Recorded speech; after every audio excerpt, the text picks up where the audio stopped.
अस्सलाम वालेकुम नाज़रीन, आप देख रहे हैं प्रोग्राम दो टोक। मैं हूं किरण नाज। माशी अदम इस्तेहकाम और महंगाई से परेशान हाल अवाम की रही सही क़ुव्वत बर्दाश्त बिजली के बिल्स ने ख़त्म कर दी हैं।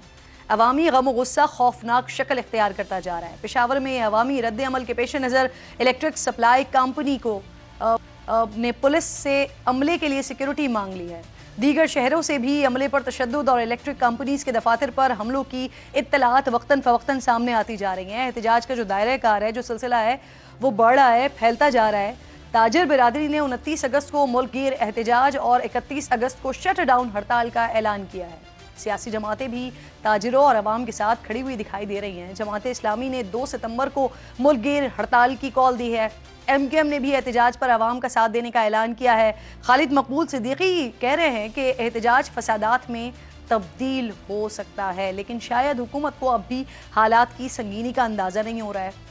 इस वक्त हंगामी इक़दामात की ज़रूरत है। तवक्को थी कि निगरान वज़ीर आज़म की ज़ेर सदारत इजलास में कोई बड़ा फैसला होगा, लेकिन आज इजलास बगैर किसी नतीजे के ही ख़त्म हो गया। और इससे पहले हुकूमत की तरफ से ग्रेड 17 से 21 तक के सरकारी मुलाजमीन के लिए मुफ्त बिजली की सहूलत ख़त्म करने की जो तजवीज़ दी गई थी, वो आवाम के साथ भयानक मजाक के सिवा तो कुछ भी नहीं है। क्योंकि इसमें जो ग्रेड 17 से 22 तक के अफसरान हैं, उनकी तनख्वाह में मुफ्त बिजली के बजाय फिर फिक्स रकम यानी अलाउंस की मद में वो शामिल कर दी जाएगी, जिससे खजाने का बोझ कम नहीं होगा बल्कि ये मजीद बढ़ेगा। क्योंकि ग्रेड 22 के जिन अफसरान को मुफ्त बिजली नहीं मिलती, उससे उन्हें भी अलाउंस के नाम पर मुफ्त रकम मिलेगी। और अफसरान के इस बिजली अलाउंस की रकम भी ऑब्वियसली आवाम के जो टैक्सेस के पैसे हैं वहीं से पूरा किया जाएगा। एक तरफ नाज़रीन निगरा जो हुकूमत है वो अवाम पर गिरा गुजर रहा है, दूसरी तरफ गुज़िश्ता 16 महीने के हुक्मरान और हालात को वो इस नहज पर पहुँचाने के ज़िम्मेदार हैं। मौजूदा हुक्मरानों को अवाम दोस्त मशवरा दे रहे हैं। ख्वाजा आसिफ निगरा हुकूमत को बिल्स में रिलीफ के लिए IMF से बात करने की तजवीज़ दे रहे हैं। खुर्शीद शाह के मुताबिक निगरा हुकूमत अब भी 10 से 15 रुपए फ़ी यूनिट तक आवाम को रिलीफ दे सकती है। अब ज़रा कोई इनसे पूछे तो सही कि अगर ये सब इतना ही आसान था और काबिल अमल था, तो फिर आपने अपने दौर में इस पर अमल क्यों नहीं कर लिया? आपने तो सिर्फ 16 माह की मुख्तसर मुद्दत में भी दो दफ़ा बिजली का बुनियादी टैरिफ तकरीबन 15 रुपए 41 पैसे फ़ी यूनिट बढ़ाया है। गुज़िश्ता दिसंबर में तकरीबन 7 रुपए 91 पैसे फ़ी यूनिट, जबकि हुकूमत ख़त्म होने से पहले तकरीबन 7.5 रुपए फ़ी यूनिट तक इजाफा किया गया था। ऑब्वियसली अब यही वो इजाफा है जो अब बिल्स में शामिल होकर आवाम तक अदायगी के लिए पहुँचा है। जुलाई अगस्त के ये महंगे बिल आप ही के मंजूर शुदा फैसलों से आवाम पर मीज़ाइल बनकर गिरे हैं। दरामदी ईंधन पर महंगे पावर प्लांट्स पर लगाने का सहरा भी आप ही की हुकूमतों के सर है। अफसर शाही को नवाजने की रिवायतें भी आप ही की डाली हुई हैं जनाब, जिसे पिछले साल के बदतरीन माशी बहरान में भी ख़त्म नहीं किया गया था। सेनेटर मुश्ताक अहमद साहब फरमाते हैं कि गुज़िश्ता साल सिर्फ वापडा के वाबस्ता सरकारी मुलाजमीन ने 8 अरब 19 करोड़ रुपए मालियत की मुफ्त बिजली इस्तेमाल की है। लेकिन आज ये लोग अपने फैसलों का बोझ उठाने के बजाय अवाम के खैर खा बने हुए हैं। लेकिन अवाम को ऐसे लोगों के साथ इलेक्शन में क्या सलूक करना चाहिए, इसका तरीक़ाकार मरियम नवाज ने माजी में बड़ी अच्छी तरह से समझाया था। याद करें। वोट मांगे ना तो उसको अंदर से बिजली का बिल लाके दिखाना, कहना ये लो अपना वोट, और फिर उसको गैस का बिल लाके दिखाना, कहना ये लो झूठो अपना वोट, फिर उसको पेट्रोल की और डीजल की पर्चियां दिखाना और कहना झूठो बेईमानो ये लो अपना वोट। इस तमाम मामले पर बात करने के लिए कुछ पॉलिटिकल इश्यूज भी हैं, लेकिन ऑब्वियसली आवाम की तवज्जो इस वक्त कहीं पर भी नहीं है। जिस तरह की वो महंगाई अब बर्दाश्त कर रहे हैं, और ये भी एक पहली दफ़ा शायद जब से मैं देख रही हूँ तो शायद पहली बार ऐसा हो रहा है कि किसी एक मामले पर पूरी की पूरी पाकिस्तानी आवाम बशमूल पॉलिटिशियन्स तमाम के तमाम यकजा और इकट्ठा नज़र आ रहे हैं। मेरे मोअज़्ज़िज़ मेहमानों में आज मुझे शुएब शाहीन साहब पाकिस्तान तहरीक इंसाफ से वकील हैं, रहनुमा हैं, मुझे ज्वाइन कर रहे हैं, आपकी शुक्रगुजार हूँ। इसके साथ साथ अजमल बलोच साहब ताजर रहनुमा हैं, प्रोग्राम में साथ मौजूद हैं, और मोहसिन बेग साहब सीनियर एनालिस्ट हैं, मेरे साथ प्रोग्राम में मौजूद हैं। आप तीनों मेहमानों की मैं शुक्रगुजार हूँ। आप दोनों की इजाज़त से मैं ज़रा अजमल बलोच साहब से बात का आगाज़ करना चाह रही हूँ। अजमल बलोच साहब, आप लोगों ने सर 29 अगस्त को एहतजाज और फिर 31 अगस्त की शटर डाउन हड़ताल की कॉल आप लोगों की तरफ से दी गई है। निगरान वज़ीर आज़म साहब ने आज इजलास बुलाया था, महसूस हो रहा था कि शायद को रिलीफ दिया जाएगा, लेकिन अभी थोड़ी देर पहले मैं खबरें देख रही थी तो निगरान वज़ीर आज़म साहब को तो उनको भी शायद धोखे में रखा गया। उनको असल जो रकम है वो बताई नहीं गई, जो बेसिक्स हैं वो बताई गई हैं, जो टैक्सेस की मद में और जो दीगर चीज़ें ली जा रही हैं वो तो उनसे हिडन रखी गई हैं। तो आपको लगता है आज तो कुछ हो नहीं सका, आगे कल जो एक और उसका दूसरा दौर होना है उस इजलास का, उसमें कुछ हो सकेगा आवाम के लिए, या फिर आपका जो अटल फैसला है वो अटल ही रहेगा और आप लोग एहतजाज पे निकल रहे हैं? देखिए, इनको निकालना चाहिए कोई रास्ता। अगर ये नहीं निकालेंगे तो इस वक्त जो अवाम की या ताजरों की सूरत हाल है, मैं चूँकि एक आम ताजर हूँ, नुमाइंदा हूँ उनका, मैं देख रहा हूँ ना तो बिजली के बिल जमा हो रहे हैं, ना किराए दिए जा रहे हैं। बड़ी मुश्किल में खाली इन बिजली के बिलों की वजह, ये जो 16 माह की हुकूमत थी ना, ये डबो के गई है हमें, यकीन करें।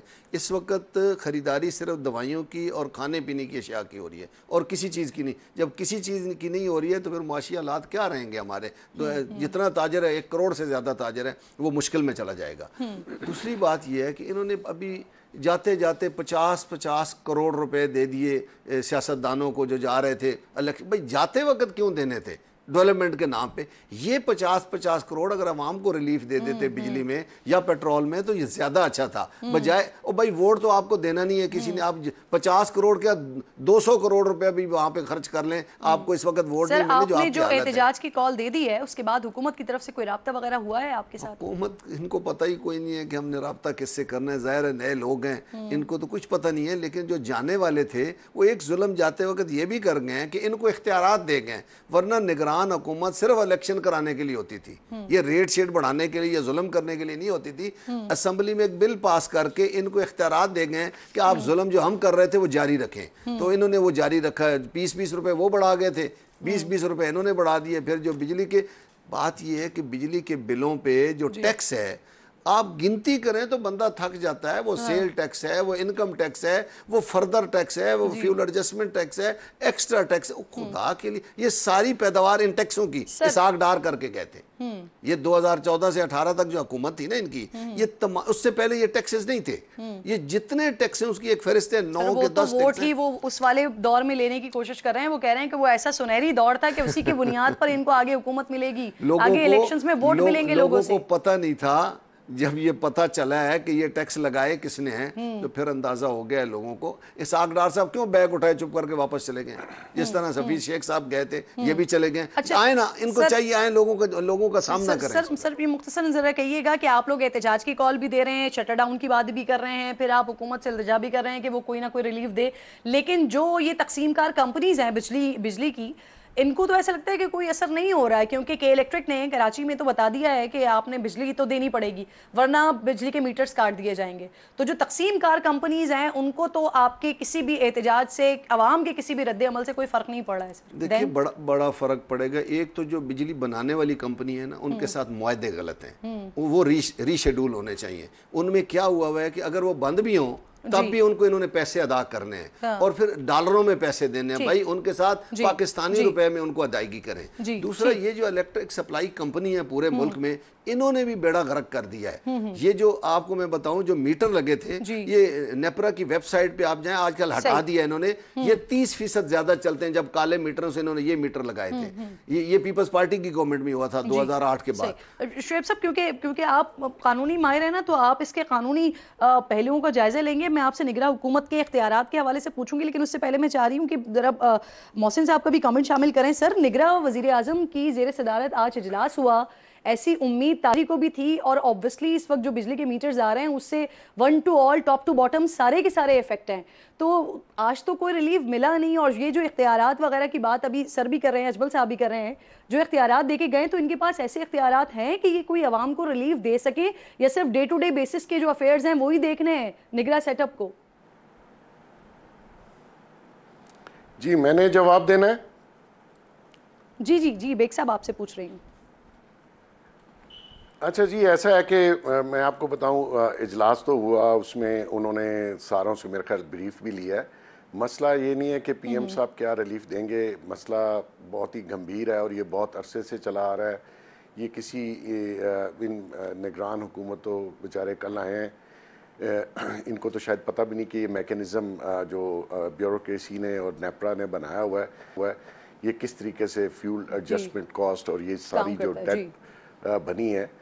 तो वो मेरे ख्याल में सिंसियरली चाहते हैं कि इसका कोई हल निकल आए, लेकिन मैं आपको बता दूं इसका हल इस तरह निकलेगा नहीं।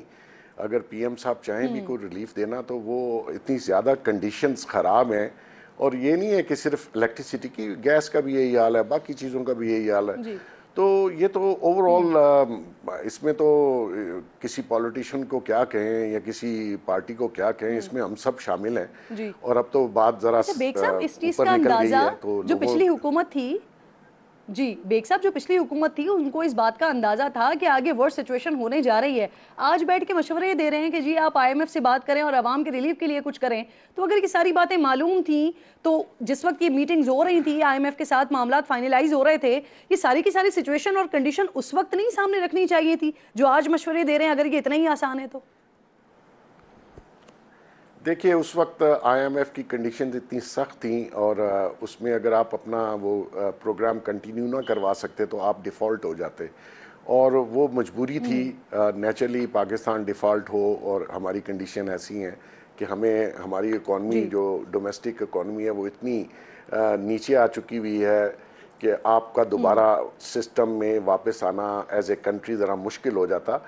तो मैं समझता हूँ कि प्रॉब्लम्स ये देखें, ये प्रॉब्लम्स आज की नहीं है। ये जब IPPs लगे, अभी बलोच साहब ने जिक्र किया, तो IPP का जो डॉलर रेट और कैपेसिटी चार्जेस थे, बंद भी हो तब भी मिलना है, फिर डॉलर पे मिलना है। ये पिछली गवर्नमेंट में ये हुआ कि इन्होंने डॉलर प्राइस उनकी फिक्स कर दी, जो कि 148 रुपीज़ का डॉलर है। अभी डॉलर 300 ऊपर क्रॉस कर गया। अगर वो फिक्स ना होती, जो कि मैं समझता हूँ उसका क्रेडिट हमारी स्टैब्लिशमेंट को भी जाता है, गवर्नमेंट को भी जाता है पिछली को, कि उन्होंने इनको कहा कि आप इस डॉलर का रेट फिक्स कर लें, तो उससे थोड़ी सी आपकी बचत होगी। लेकिन आपकी सर्कुलर डेट ओवर ट्रिलियंस में चली गई है, 2-3 ट्रिलियन से ऊपर है, और उसको पे करने का कोई, फिर लाइन लॉसेस, फिर बहुत सारी, आपको पता है 35% लोग बिजली का बिल पे ही नहीं करते। और ये बलोचिस्तान पे एक ट्यूबवेल पे पूरा गांव चलता है क्योंकि ट्यूबवेल की बिजली फ्री है। तो इस तरह अगर सारे लोग अपनी रिस्पॉन्सिबिलिटी समझें तो मैं समझता हूँ इसका हल यही है कि आप इसका कोई शेड्यूल बना लें। अगर उन्होंने कहा जी दुकानें 8 बजे बंद हो, तो हमारे पास मैकेनिज्म भी नहीं है कि उन दुकानों को 8 बजे बंद करवा सकें। ये लोड मैनेजमेंट थोड़ी सी बेहतर हो तो आपकी बचत हो सकती है। इसका हल किसी के पास नहीं है। ये बेचारे निगरान, तो मैं तो इनको बिल्कुल दोष नहीं देता, ये तो अभी कल आए हैं, इन्होंने आज ब्रीफिंग ली है, और जिस तरीके से आपको पता है ब्यूरोक्रेसी ब्रीफिंग देती है, आपका सर घुमा देती है। अभी फाइनेंस वालों ने कल फैसला करना है कि आया इसमें कोई रिलीफ दे सकते हैं या नहीं दे सकते। और सर वो जो तजावीज़ दी गई हैं वो बड़ी दिलचस्प है। मतलब एक तरफ आप कह रहे हैं कि ठीक है अगर बिजली जो फ्री है वो ख़त्म कर दें तो फिर वो अलाउंस की मद में उनकी सैलरी में शामिल हो जाएगा, और फिर वो जो 21 ग्रेड तक को फ्री बिजली मिल रही थी आगे फिर 22 ग्रेड वालों को भी फिर वो अलाउंस मिलना शुरू हो जाएगा। इस किस्म की तो फिर बाबुओं की जानिब से तजवीज़ें आती हैं। शुएब शाहीन साहब, सर सबसे पहले तो ये कि ये जो डिफ़ॉल्ट की बात हो रही थी, मुल्क डिफ़ॉल्ट कर जाएगा, इसके लिए सख्त और मुश्किल फ़ैसले लेने पड़ेंगे, फिर वो सख्त और मुश्किल फ़ैसले हो गए और मुश्किल फ़ैसले हमारे सामने आ गए।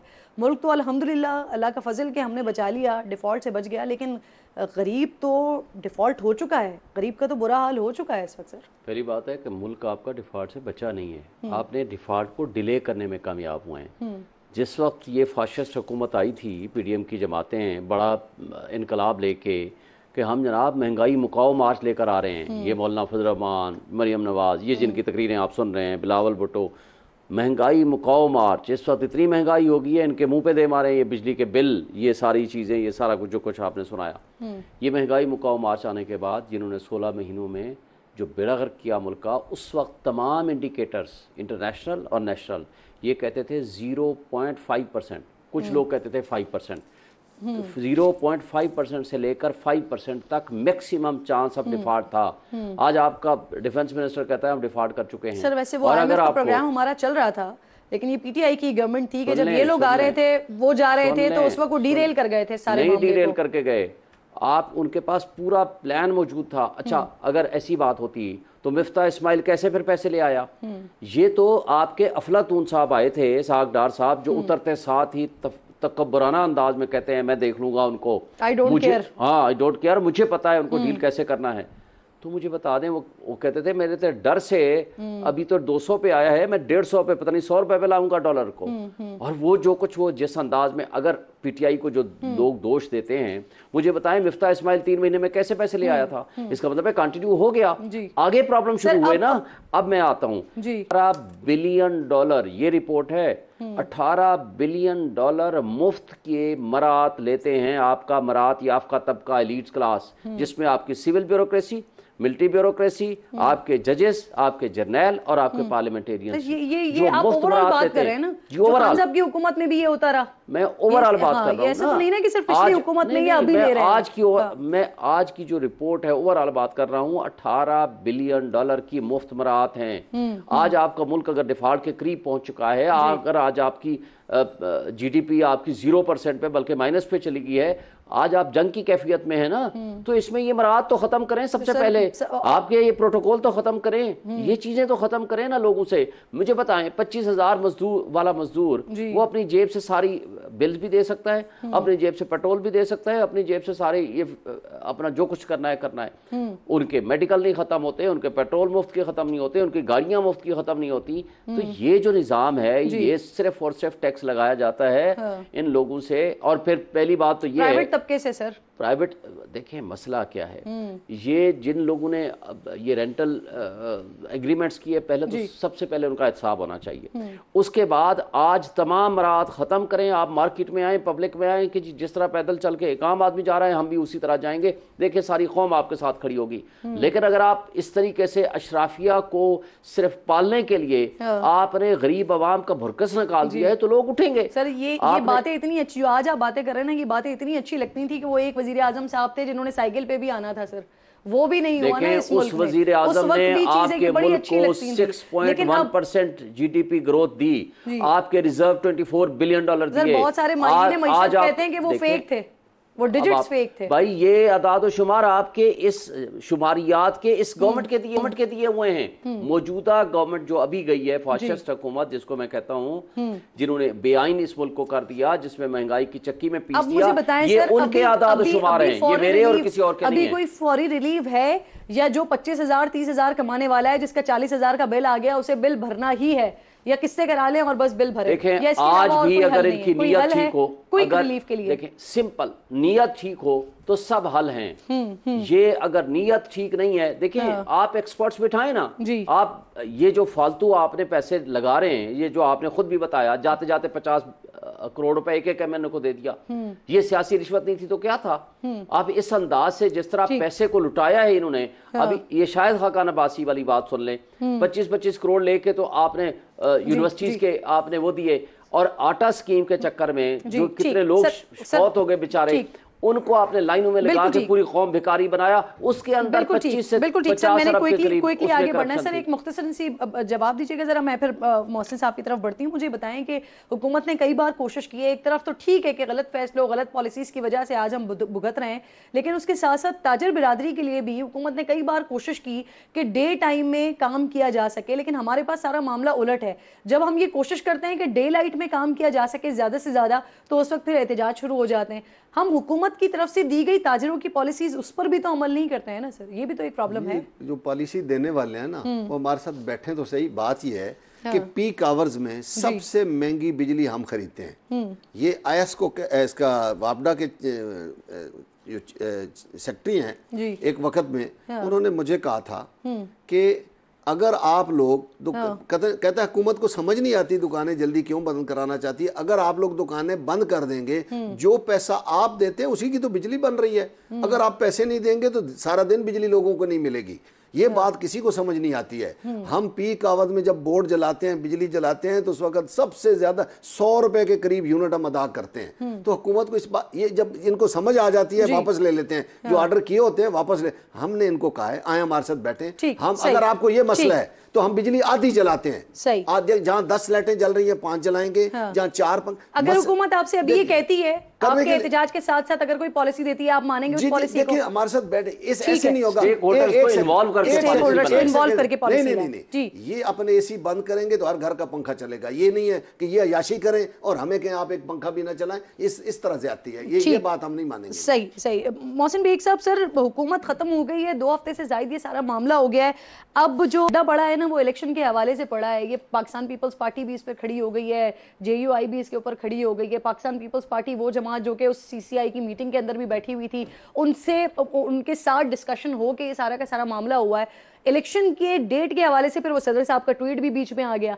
इलेक्शन की डेट के हवाले से कोई मामला फाइनलाइज होता हुआ दिखाई नहीं दे रहा है, कुछ वाजे हुआ है? क्योंकि आज से 2 हफ्ते पहले तक ये भी चेम हो गई शुरू हो गई थी कि शायद ये मामला साल, 1.5 साल, 2 साल पर भी चला जाएगा। आपकी खबरें, आपके पास बड़ी अंदर की खबरें और पक्की खबरें होती हैं सर, आपके पास कोई खबरें हैं इलेक्शन के हवाले से, कब हो रहे हैं? देखिए, पीपल्स पार्टी का एकदम से 90 दिन का जो शोर डाल दिया उन्होंने, मेरी समझ से बाहर है। उसकी सिर्फ एक वजह है, वो वजह आप पूछेंगे तो मैं बता भी दूंगा। अदरवाइज इलेक्शन फरवरी के मिड में 10 से लेके 15 तारीख तक हो जाएंगे, और जो सेंसेस अप्रूव हुए हैं वो इलेक्शन कमीशन को मिल गए। इलेक्शन कमीशन ने बता दिया है कि दिसंबर मिड तक हम लोग अपने जो हल्का बंदियां हैं उनके एतराज़ होते हैं, वोटर लिस्टें हैं, कोर्ट्स बनने हैं, ये 3-4 माह का प्रोसेस है, वो एक्सपेडाइट कर रहे हैं और मुझे पता काम हो रहा है। अब एकदम से या तो आप वो पुराने सेंसस पे जाते और सेंसस अप्रूव ना करते। अगर आपने अप्रूव कर दिए तो वो इलेक्शन कमीशन इज बाउंड कि वो प्रोसेस कंप्लीट करे, और ये एकदम से शोर डाल देना कि जी 90 दिन में करा लें, भाई नहीं हो सकते, कानूनी तौर पर नहीं हो सकते। खाली सिर्फ पीपल्स पार्टी ने तो इस मुल्क में इलेक्शन नहीं लड़ना, बाकी जमातों ने भी लड़ना है, और बाकी जो लोग 3.5 करोड़ वोटर ऐड हुआ है, डेट आपने मुझे बता दी कि आपको मिड फरवरी में इलेक्शंस नजर आ रहे हैं, लेकिन इसके साथ साथ आपने एक वजह के बारे में भी बात की। मुझे मौका दीजिएगा क्योंकि आज वो ज़िमनी इलेक्शंस भी हुए हैं बल्दियाती पेशावर में, तो मैं जरा उसकी अपडेट ले लूँ, आपसे जरूर पूछूंगी। तारिक आफाक साहब मुझे ज्वाइन कर चुके हैं, ब्यूरो चीफ पेशावर समा टीवी के। बहुत बहुत शुक्रिया तारिक साहब। सर जरा ये बता दीजिएगा दिन भर क्या सूरत हाल रही, कैसी गहमा गहमी रही, वोटर टर्नआउट कैसा रहा और वोट पड़ा किसको सबसे ज्यादा अभी तक?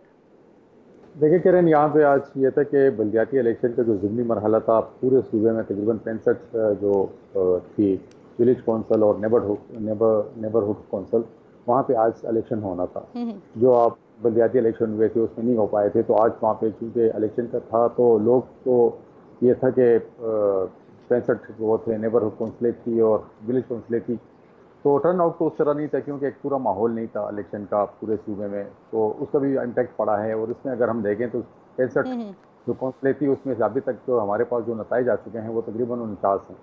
उन 49 में हम देख लें तो पूरे खैबर पख्तूनख्वा में जहाँ पे इलेक्शन हुआ है वहाँ पे आज़ाद उम्मीदवार जो है वो भारी अक्सरियत से कामयाब हुए। तकरीबन 30 के करीब उम्मीदवार जो है वो आज़ाद हैसियत से कामयाब हुए हैं। और अगर हम सियासी जमातों की बात करें तो सियासी जमातों में पीटीआई इस वक्त सर फहरिस्त है और 9 उम्मीदवार उसके पूरे सूबे में ऐसे हैं कि जो अपनी नशिस्तें जीतने में कामयाब हो गए हैं। उसके बाद अगर हम देखें तो फिर जेयूआई की पोजीशन आती है, 4 नशिस्तों पे वो कामयाब हुई है, और इसके अलावा पीपल्स पार्टी और अवामी नेशनल पार्टी बेहतरतीब 3 नशिस्तें वो अभी तक जीत पाई हैं।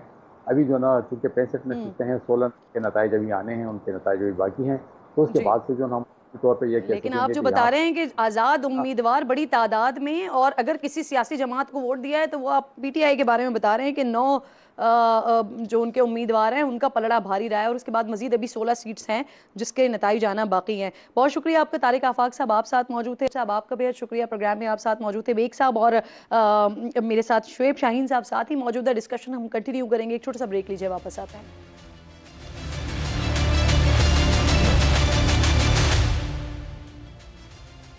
वेलकम बैक वंस अगेन जी। प्रोग्राम के इस हिस्से में इलेक्शंस के हवाले से हम डिस्कस कर रहे हैं, और बेग साहब ब्रेक से पहले कुछ बता रहे थे कि जो वजह है एकदम, बेग साहब जरा इस बारे में बताइएगा कौन सी वो वजह है कि जिसकी वजह से ये अचानक से, क्योंकि सीसीआई की मीटिंग में तमाम लोग मौजूद थे उस वक्त इस तरह की कोई बात नहीं की गई, लेकिन जैसे ही हुकूमत ख़त्म हुई है उसके बाद ये सब कुछ शुरू हुआ है। तो क्या जो एहतजाज कर रहे हैं या जो अदालतें जाने तक का इंदिया दे रहे हैं अगर इलेक्शंस ऑन टाइम नहीं होते हैं तो क्या उनको लगता है कि उनके हाथ से गेम निकल गई है, इस वजह से अब दूसरा साइड पकड़ लिया है?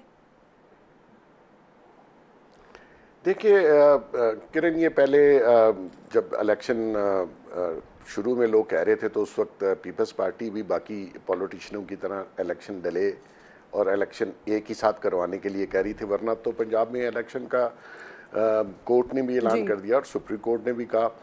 तो अब इलेक्शन एक साथ होने हैं, डिले होने हैं, सेंसस अप्रूव हो गया, तो मेरा ख्याल में उनको शायद ये इल्म बाद में हुआ कि वहाँ पे कराची में जो एक सो कॉल्ड सिस्टम कहा जाता है, जो कुछ लोग जो कब्ज़ा और ज़मीनों का और इस तरीके का जो कारोबार है उसके ऊपर शायद एक्शन अभी आपको नज़र आएगा। एक तो वो नहीं चाहते कि वो उनके लोगों के ख़िलाफ़ वो एक्शन हो, दूसरा वो ये भी नहीं चाहते कि डिले हो और उनके काफ़ी सारे जो लोग हैं वो शायद क्योंकि 15 साल से एक तसलसल चला आ रहा था उनकी गवर्नमेंट का, तो शायद वो भी आगे पीछे ना हो जाएं या अपनी लॉयल्टीज़ या पार्टी चेंज ना कर लें। तो ये सारी चीज़ें वो अफोर्ड नहीं करते। उनको बाद में इल्म हुआ कि ये फौरन इलेक्शन अगर हो जाते और हम जल्दी से वापस आ जाते तो, लेकिन ये अब उनका जो डिमांड है मैं समझता हूँ। जी स्टॉप लिस्ट में नाम आने की भी बातें हो रही हैं इस तरह की, और वो जो आपने कार्रवाई की खुद ही बात कर दी है, तो सर ये निगरान हुकूमत के पास वैसे इतना इख्तियार है कि इस तरह की कार्रवाइयाँ की जा सकें सर? वैसे किरण आपने अजीब बात कर दी है, हुकूमतों के पास तो ये इख्तियार होता नहीं है, तो बहरहाल जिन्होंने करना है वो मैं समझता हूँ अगर वो करते हैं तो जिनके पास इख्तियार है। बेग साहब जरा बता देना किन के पास इख्तियार है। बेग साहब आप बता दें अगर आपको पता है। हमारी इन्फॉर्मेशन नहीं हमें तो नहीं पता, आप बता रहे हैं ना, तो हमें जरा इन्फॉर्मेशन हो जाएगी, पब्लिक को इन्फॉर्मेशन हो जाएगी। इख्तियार किसके पास है? बिल्कुल बता देते हैं। आपके लीडर ने भी उनको बहुत इख्तियार दिए थे। आपका लीडर भी उन्हीं की वजह से हुकूमत में था और उन्हीं की वजह से हुकूमत चला रहा था, और उन्हीं के बलबोते पे वो अपनी मीटिंग भी अपने लोगों को भी इंटैक्ट रखा हुआ था। सर मैं तो लीडर नहीं हूँ ना कि मैं वो सारी चीजें मेरे ही जिम्मे है। तो यहाँ पे पॉलिटिशियंस जो है ना वो इख्तियार जहाँ से ड्रॉ करते हैं। जी बताइए। ये फरमाइएगा सर, ये जो खान साहब और एस्टेब्लिशमेंट में मसालियत की बातें हो रही हैं, इसमें कितनी सदाकत है, इसकी कोई हकीकत है? क्योंकि आपके बड़े बड़े करीबी ताल्लुकात हैं, खबरें ऑब्वियसली जैसे मैं कहती हूँ कि आपके पास होती हैं। पहले तो मैं तस्दीक कर दूं कि मेरे कोई करीबी ताल्लुकात नहीं है, आप यकीन करें या ना करें। और दूसरी बात मैं बता दूं कि खान साहब तो इनकलाबी लीडर हैं, उनको बातचीत करने की ज़रूरत ही नहीं है, वो तो इनकलाब ला रहे थे। और इनकलाबी आदमी तो किसी से टेबल पे बैठ के डील नहीं करता। तो ये मैं कल परसों से सुन रहा था, लेकिन मेरा अपना नॉलेज आपको बता देता हूँ, कभी नहीं होगा। और ये कभी बातचीत किसी भी मोड़ नहीं चढ़ेगी, क्योंकि इसलिए कि जो इन्होंने खान साहब ने अपनी पार्टी और वर्करों बेचारों से करवा दिया है ये काम, ये कोई पॉलिटिकल पार्टी नहीं कर सकती। और उसका खमियाजा ये है कि हजारों लोग बेचारे ट्रबल में आ गए। इन्होंने पॉलिटिकल पार्टी को तो पॉलिटिकल पार्टी तरीके से चलाया नहीं है ना। और बेग साहब ये इस तरह से है ना, ये इस तरह से है ना कि दूसरे एंड से नहीं होगा, आप ये कह रहे हैं ना, क्योंकि इससे पहले भी बहुत सारी दफा हम ये सुनते रहे कि इस एंड से यानी पीटीआई की तरफ से ये कोशिशें की जाती रही, पैगाम रसानी होती रही। ऐसे ही है ना, ये आप इसी तरह से कह रहे हैं? जी मैं इसी तरह से कह रहा हूँ। बेसिकली एक शख्स का जब एतबार उठ जाए और वो दिन में 4 बार अपनी जबान से फिर जाए, लीडर का ये कंडक्ट नहीं होता। लीडर कहते किसको है वो डेफिनेशन आप पढ़ लीजिए, वो लीड करता है नेशन को। इन्होंने तो नेशन का हाल खराब कर दिया। गाली गलोच बदतमीजी जो सोशल मीडिया पे ये लोग करते हैं, वो कोई लीडर कर सकता है? हमारी नस्ल आने वाली खराब कर दी। तो मकसद ये कि मुल्क का तो आपने बेड़ा गर्क किया, अपना भी किया और नई नस्ल का भी कर दिया। तो आपसे कौन बात करेगा? आपने जो पिछले लोगों ने आपसे बातें की वो आपने टीवी पे आके उनकी ऐसी तैसी कर दी और झूठे इल्जाम लगा दिए। जिन लोगों ने आपको पावर में रखा, जिन लोगों ने आपकी मदद की, आपको 3.5 साल पौने 4 साल हुकूमत में रखा, आपने उनको वक्त पड़ने पे सबको जो है गाली गलौज। सर डीजीआई को ये बात ऑन रिकॉर्ड लानी पड़ी कि ऐसा नहीं हो सकता कि आप एक तरफ जो है वो मीटिंग्स करने के लिए आप पैगाम रसानी करें और दूसरी तरफ टीवी पर आके आप ये ऐसी तैसी कर दें। ये फिर ऑन रिकॉर्ड भी लानी पड़ी थी इस सारे मामले के बाद। आपसे ही कह रहे हैं सर, आप तो कोर कमेटी का हिस्सा हैं, तो क्या वाकई ऐसी कोई कोशिश एक बार फिर की जा रही है मसालियत के हवाले से? सर ना हमारी तरफ से ऐसी कोई कोशिश है, ना हमारे पार्ट पे ऐसी कोई बातचीत है, ना हम चाहते हैं कि हम एस्टेब्लिशमेंट की गोद में जाकर बैठ जाएं। हम तो सिंपल दोबारा नहीं, हम पहले भी नहीं थे। पहले भी एस्टेब्लिशमेंट ने इमरान खान की सीटें कम करके इनको लूली लंगड़ी हुकूमत बना के इसलिए दी ताकि उनका इक़्तिदार, उनका कब्ज़ा बरकरार रहे। दूसरी बात, अब तो इंटरसेप्ट की जो स्टोरी खुलने के बाद अब सारी चीज़ें सामने आ चुकी हैं कि क्या हुआ, ये सारी रिजीम चेंज ऑपरेशन और उसके हैंडलर्स और उसके पीछे कौन किरदार थे, और बाकी छोड़ दें, हम इस पे नहीं जाना चाहते। आज कोई सर्वे उठा लें, आज का अपना रिजल्ट आप देख लें केपीके का, खान साहब जेल में थे, पिशावर और हवेलियां का रिजल्ट उठा के आप देख लें, पब्लिक किसके साथ खड़ी है भाई? जो अवाम चाहती है, आज भी 80% अवाम जो है वो खान के साथ खड़ी है, पीटीआई के साथ खड़ी है। सेम यही इसी तरह की सिचुएशन मुस्लिम लीग नून के साथ भी थी, होगी, लेकिन मैं आज की बात, ठीक है होगी, मैं आज की बात कर रहा हूँ। आज की बात में हम कहते हैं आप इलेक्शन कराओ फ्री एंड फेयर, इस अनसर्टेनिटी की कैफियत को खत्म करो, इसलिए कि एक स्ट्रॉन्ग डेमोक्रेटिक गवर्नमेंट आए। बात की तो आप लोग तो ये 90 रोज के इलेक्शन के 90 रोज में इलेक्शन के हवाले से आप लोग अदालत जा रहे थे, फिर एकदम खामोशी हो गई इस मामले में। तो जा रहे हैं, मेरा ख्याल है कि मैंने तो पिटीशन फाइल करके अपनी लीडरशिप के हवाले की थी, मेरा ख्याल है कि आज या कल या परसों में हमारी पिटीशन जमा हो जाएगी। सर मुझे ब्रेक लेना है, मुझे सिर्फ मुख्तसरन ये बता दें, ये कल पीटीआई के सोशल अकाउंट से, ऑफिशियल अकाउंट से, कल जो लाहौर हाई कोर्ट के जज के हवाले से जिस तरह की इस्लामाबाद हाई कोर्ट के, माफ कीजिएगा, इस्लामाबाद हाई कोर्ट के जज के हवाले से जो कुछ किया गया है, आपको नहीं लगता कि मामला और लटक जाएगा, तौहीन अदालत का मामला भी आ सकता है? सर मेरा नहीं ख्याल, इसलिए कि अगर किसी जज के तासुब के बारे में आप बात करें, और हमने पहले एप्लीकेशन लिख के दी है, मुशावरत से ट्वीट हुई है, मुझे नहीं पता, मेरे नॉलेज में नहीं है, लेकिन मुझे पता चला है कि कोई ट्वीट हुई है, लेकिन ये एप्लीकेशन फाइल की गई थी बिफोर दी सेम जज आमिर फारूक साहब के पास, उन्होंने बगैर सुने उसको डिसमिस कर दी, जिसके खिलाफ सुप्रीम कोर्ट में ऑलरेडी पिटीशन फाइल हो चुकी है, जिसके बारे में इनके एक नहीं कई जो इंसिडेंट्स हैं वो लिख के दी गई है कि आपने ये कर रहे हैं जो भी ये सोशल मीडिया पर जो हुआ है, ठीक है। मैं ये कह रहा हूँ, मुझे सोशल मीडिया का मैं पढ़ा नहीं है, लेकिन मैं ये कह रहा हूँ कि उनका, मैं ब्रेक में आपको ब्रेक में देती हूँ, प्रेजुडिस माइंड जो है, जो प्रेजुडिस माइंड है वो आपने दिखाने की कोशिश की है बकौल आपके और आंकड़ों के मुताबिक, ठीक है सर, बहुत बहुत शुक्रिया आपका, सुप्रीम कोर्ट को भी लिख के बहुत शुक्रिया। शुएब शाहीन साहब साथ मौजूद थे, मोहसिन बेग साहब मेरे साथ मौजूद थे। एक छोटा सा ब्रेक लीजिए, ब्रेक के बाद वापस आते हैं और इस वक्त जो मुल्क की सूरत हाल है और लोग मुल्क छोड़ कर जा रहे हैं, क्यों जा रहे हैं, इस पर बात करते हैं।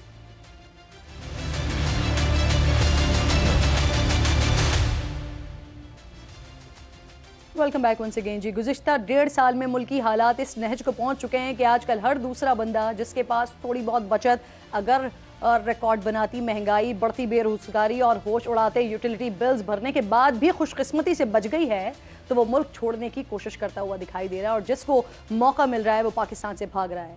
गैर संजीदा सियासी रवैयों और गैर मुस्तहकम माशी पॉलिसीज़ के सबब रुपए की गिरती हुई साख, महंगाई में बेपनाह इजाफा, बेरोजगारी और बैरूनी सरमायाकारी में कमी ने मुल्क में बेयकीनी को इंतहा पर पहुंचा दिया है कि सिर्फ रवा साल के इब्तदाई 6 माह के दौरान 4.5 लाख पाकिस्तानी मुल्क छोड़कर जा चुके हैं।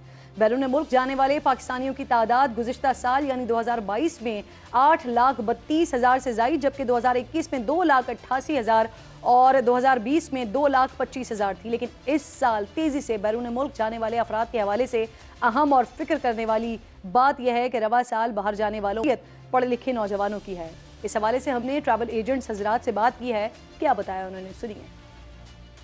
पिछले साल की निस्बत इस साल बैर मुल्क जाने वालों की तादाद बढ़ती जा रही है मुसलसल, और इसमें एक और ख़ास बात मैं आपको बताऊं कि पहले मज़दूर तबका ज़्यादा जा रहा था, इस वक्त जो ज़्यादातर बाहर जाने वालों का रुझान है वो ग्रेजुएट और पढ़े लिखे लड़कों का है। जब देखते हैं तो बात होती है दोस्तों से, तो कहते हैं कि यहाँ रोज़गार का मसला है, हमारा मुस्तकबिल यहाँ नहीं है। क्या है, यहाँ पे कोई भी बेरोज़गारी इतनी बढ़ गई है और महंगाई इतनी बढ़ गई है कि हम क्या खाएंगे, क्या बिजली का बिल भरेंगे, क्या अपने घर वालों को देंगे। प्रीवियस ईयर्स के जो कंपैरेटिवली अगर आप देखें तो इस साल काफ़ी ज़्यादा लोग जो हैं इंटरेस्टेड थे और अभी भी हैं बाहर जाने के लिए, आउट ऑफ द कंट्री जाने के लिए अभी भी लोग, और उनकी इंटेंशंस क्या हैं बाहर जाने के लिए वो क्लियर है। यहाँ के माशी हालात और यहाँ के जो डिटेल्स हैं और जो यहाँ पे जिस कदर यहाँ पे महंगाई का दौर है, इस वजह से हर बंदा ये चाहता है कि वो किसी अच्छे मुस्तकबिल के लिए अच्छी कंट्री में जाए। 2023 में इतने लोग पाकिस्तान से बाहर मूव कर गए हैं, उसकी वजह यही है कि यहाँ के हालात इतने ख़राब हो चुके हुए हैं। डे बाय डे जो है हमारा जो करेंसी है, रिकॉर्ड के मुताबिक 2022 में बैरून मुल्क जाने वाले अफराद में से 92,000 आला तालीम याफ्ता पेशावर अफराद ऐसे जैसे डॉक्टर्स, इंजीनियर्स, इंफॉर्मेशन टेक्नोलॉजी के माहिरीन, अकाउंटेंट शामिल थे। जबकि रवा साल अब तक बाहर जाने वाले 4.5 लाख अफराद में से तकरीबन 69,000 तालीम याफ्ता पेशावर अफराद शामिल हैं। पाकिस्तान को कायम हुए 76 साल हो चुके हैं और अलमिया ये है कि नौजवान जो किसी भी मुल्क की तरक्की और रोशन मुस्तकबिल के जामिन होते हैं वो खुद मुस्तकबिल के हवाले से मायूस होकर इस मुल्क में नहीं आते। और ऐसे में हमारी सियासी क़यादत का हाल ये है कि वो नौजवानों के मुल्क से बाहर जाने को मसला ही नहीं गिरदानते। किसी से मैं पूछूं, कहते हैं जी लोग मुल्क छोड़ के जा रहे हैं, तो क्या हो गया अगर मुल्क लोग छोड़ के जा रहे हैं? हिंदुस्तान से लोग नहीं गए। 1960 की दिहाई में इंडियंस लेफ्ट और फॉर वेस्टर्न हेमिस्फीयर, तो उसको ब्रेन ड्रेन का नाम दिया गया। 35-40 साल बाद वही लोग ब्रेन एसेट के तौर पर रिटर्न होके आए। निगरां वज़ीर आज़म ने अपने इस बयान की वजाहत पेश करते हुए कहा है कि पाकिस्तानी दुनिया में जहां कहीं भी रहें, ये सिर्फ चैलेंज नहीं है बल्कि एक मौका भी है। ये लोग अपनी फैमिलीज़ के लिए कमाते हैं और मुल्क उनके लिए भेजे गए ज़र मुबादला से फ़ायदा उठाता है। लेकिन सूरत हाल ये है कि जो ज़र मुबादला बाहर भेजाए जाने वाले भेजते हैं उसमें गुज़िश्ता 1.5 साल के दौरान काफ़ी कमी आई है। जिस जाने वाली हुकूमत के दौरान अक्सर ख़तरनाक हद तक पहुँचने वाले ज़र मुबादला के ज़खायर की खबरों में सुनते रहे हैं। अच्छा, दूसरी तरफ एक और संगीन सूरत हाल है। आने वाले दिनों में पाकिस्तान की सियासी सूरत हाल क्या होगी इस बारे में यकीन के साथ कुछ नहीं कहा जा सकता, जबकि तमाम माशी इशारे मुसलसल खतरे की घंटी बजा रहे हैं। ऐसे में बेशतर अफराद पाकिस्तान में मौजूद अपने अहले खाना को भी बाहर ले जाने को ही तरजीह दे रहे हैं। साथ ही बैरून मुल्क तालीम हासिल करने वाले नौजवानों में भी वतन वापसी का रुझान भी तेज़ी से कम हो रहा है। पहले बैरून मुल्क तालीम हासिल करके पाकिस्तानी तलबा काम करने के लिए वापस अपने मुल्क में आते थे, लेकिन अब कम मुलाजमतों की दस्तियाबी और महंगाई और करेंसी की मुस्तकिल गिरती हुई कदर के सबब इनमें से बहुत से बैरून ममालिक ही मुलाजमत और मुस्तकिल रिहाइश इख्तियार करने को तरजीह दे रहे हैं। इस वक्त मुल्क की अबतर माशी सूरत हाल की वजह से बड़े कारोबार सुकड़ रहे हैं, छोटे कारोबार तो बंद होने की हद तक पहुँच गए हैं। बढ़ते टैक्सेस और महंगाई के बाइस अवाम की हालत ये हो चुकी है कि तनख्वाह जेब में आते ही बंदा सोच में पड़ जाता है कि इसमें से वो बिल्स भरे या फिर अपने ख़ानदान का पेट भरे।